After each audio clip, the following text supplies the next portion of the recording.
মেহেদিবাগান ক্লাবের এখন গেটের সামনে চলে এসেছি।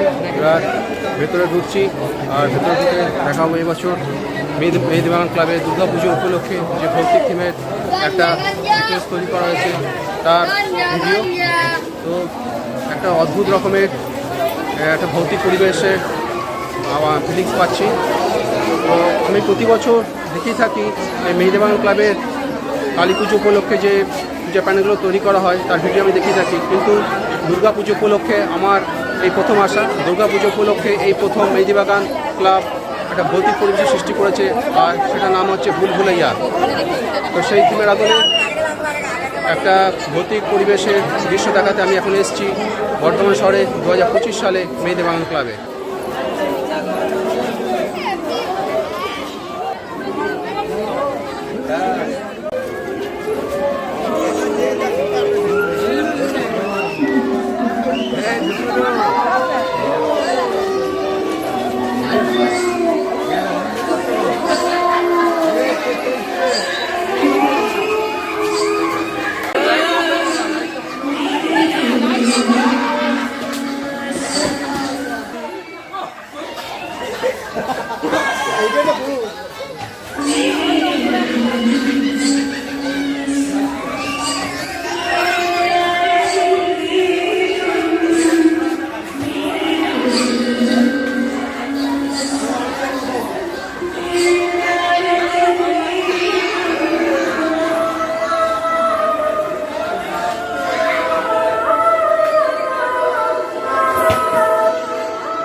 Thank you.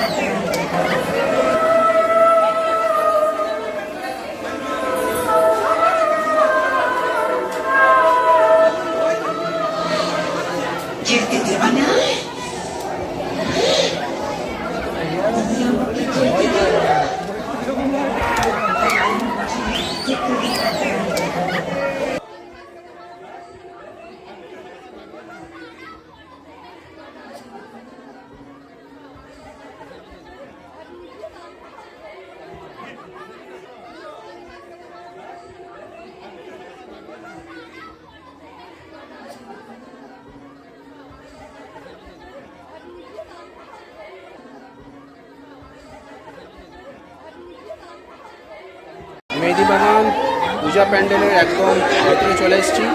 একটা প্রথমে ভৌতিক দৃশ্য দিয়ে শুরু হয়েছিল এটা, তো সেই পথটা পার করে এখন একদম পূজা প্যান্ডেলের সামনে দাঁড়িয়ে আছি। আমি যেটা আশা করেছিলাম, ভেবেছিলাম যে পরিমাণ ভিড় হয়েছে সেই পরিমাণ ভিড় দেখে একটা আশা করেছিলাম যে একটা বিশাল কিছু একটা দেখবো, বিশাল কিছু একটা বড় মাপে ভৌতিক পরিবেশের দৃশ্য দেখবো, কিন্তু সেরকম কিছুই দেখতে পেলাম না, কিছুই বুঝতে পারলাম না। আসলে এমন একটা অন্ধকারচ্ছন্ন পরিবেশ করা হয়েছে যে কিছুই দেখা গেল না বা কিছুই বোঝা গেল না, আর সেরকম ভয়ও কিছু লাগছিল না। গত বছরের তুলনায় শ্যামা পুজো উপলক্ষে যে পূজা প্যান্ডেল তৈরি করা হয়েছিল মেহেদিবাগান ক্লাবে, সেটা কিন্তু অনেক সাসপেন্সজনিত ছিল, এটা ভালো রকমের পূজা প্যান্ডেল ছিল। তার তুলনায় কিন্তু এবছর যে প্যান্ডেলটা করা হয়েছে সেটা কিন্তু তার তুলনায় কিছুই নয়, অনেক কম উন্নত সম্পন্ন মনে হলো। তো যাই হোক, শ্যামা পুজো উপলক্ষে এই মেহেদিবাগান ক্লাব আবার একটা বড় পূজা প্যান্ডেল করবে আশা করছি।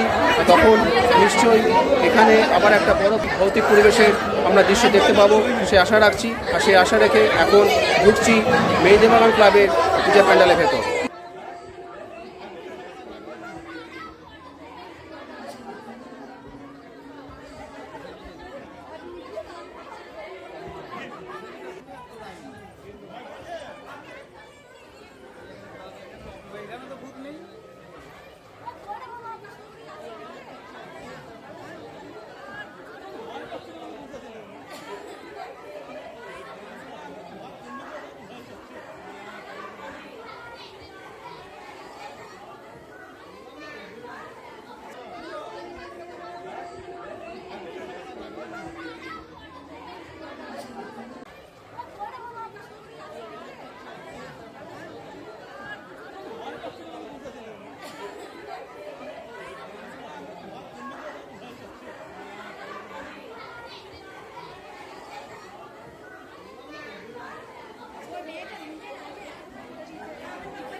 আমাদের বলিউডের হিন্দি সিনেমা ভুল ভুলাইয়া যেরকম হয়েছিল, সে ভুল ভুলাইয়ার যে কক্ষটা বা যে প্রাসাদটা দেখানো হয়েছিল, সেই ভুল ভুলাইয়া প্রাসাদের আদলে, সেই থিমের আদলে কিন্তু এই কক্ষটা বা এই ভিতরে মণ্ডপটা তৈরি করা হয়েছে। 2007 সালে ভুল ভুলাইয়া সিনেমাটা আমাদের রিলিজ করেছিল গোটা ভারতবর্ষে। তো সেই ভুল ভুলাইয়া থিমের আদলে কিন্তু এবছর দুর্গাপুজো উপলক্ষে মেহেদিবাগান ক্লাবে দেখলাম একটা খুব সুন্দর পূজা প্যান্ডেলটা দারুণ করেছে বলে বোঝানো যাবে না, খুবই ভালো করেছে। সিলিংটা পুরো কাঁচের করে দিয়েছে, আর পুরো সেই আলো পড়ে রিফ্লেক্ট হচ্ছে, তার জন্য আরও ভালো লাগছে। খুবই দর্শনীয়, দৃষ্টিনন্দনীয় পূজা প্যান্ডেল দেখতে পেলাম 2025 সালে মেহেদিবাগান ক্লাবে। যে ভৌতিক পরিবেশের সৃষ্টি করা হয়েছে সেটা কিন্তু তুলনামূলকভাবে অনেক কম উন্নত সম্পন্ন মনে হয়েছে আমার, কিছুটা হাস্যকর টাইপের হয়ে গেছে। গত বছর কিন্তু এর থেকে অনেক ভালো একটা ভৌতিক পরিবেশে আমরা ভিডিও দেখেছিলাম।